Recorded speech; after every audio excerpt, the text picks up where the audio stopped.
Hi అండి, అందరికీ నమస్తే.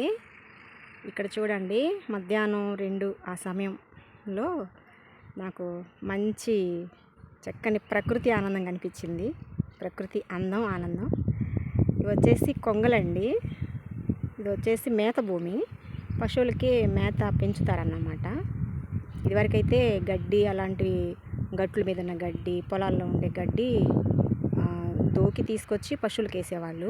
కానీ ఇప్పుడు ఏంటంటే అన్ని పొలాల్లో కెమికల్స్ ఎక్కువైపోతున్నాయి. అందుని బట్టి పశువులు మేపేవాళ్ళు ఏం చేస్తున్నారంటే కొంత భూమిని తీసుకొని అందులో ఎలాంటి కెమికల్స్ లేకుండా మేత పెంచుతున్నారన్నమాట. పెంచి అవి రోజు కొంత కోసి పశువులకి వేస్తున్నారు, ఆవులకి, గేదెలకి. అయితే ఆ పంట పొలంలో ఈరోజు కొంగలు నాకు కనిపించినాయి అన్నమాట. చూడండి ఎంత అందంగా ఉన్నాయో. నాకు కంటికి కనిపించిన ప్రతి సన్నివేశాన్ని అయితే నేనైతే క్యాప్చర్ చేస్తున్నాను. ఎందుకంటే కొన్ని కోట్లు పెట్టి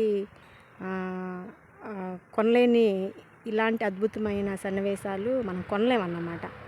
దొరకదు. పైసా ఖర్చు లేకుండా దొరికే ఆనందం ఇది. కాబట్టి అన్ని చోట్ల, అన్ని ప్రాంతాలలో ఇది ఇలాంటి దృశ్యాలు కనిపించవు.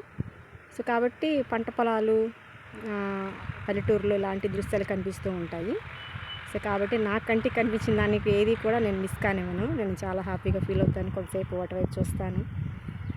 చూసిన దాన్ని మీ అందరికి కూడా షేర్ చేస్తూ ఉంటాను. ఈ పని నాకు చాలా ఇష్టం అన్నమాట. సో కాబట్టి ఇంకోటి ఏంటంటే వీటి వల్ల ఎవరికి ఉపయోగం అనుకోవచ్చు. ఒకరు ఉపయోగం లేని దాన్ని ఇంకొకరు ఉపయోగిస్తారు. ఆ విషయం మీకు ఎంతమంది తెలుసో తెలియదు, కానీ కొంతమంది మానసిక ఆనందానికి ఈ చిన్న వీడియో ఉపయోగపడవచ్చు. ఏమో, మనకి చాలా తెలియదు విషయాలు. ఏది పనికిరదు అనుకోవడానికి లేదు, అన్నీ పనికి వస్తాయి అనుకోవడానికి లేదు. సో కాబట్టి ఇది కొంతమందికైనా చిన్న హ్యాపీనెస్ ఇస్తే, నేచర్ని చూసినప్పుడు ఒక చిన్న హ్యాపీనెస్ వస్తుంది అనేది ఒక చిన్న నా ప్రయత్నం. ఓకే అండి, బాయ్, థ్యాంక్ యూ.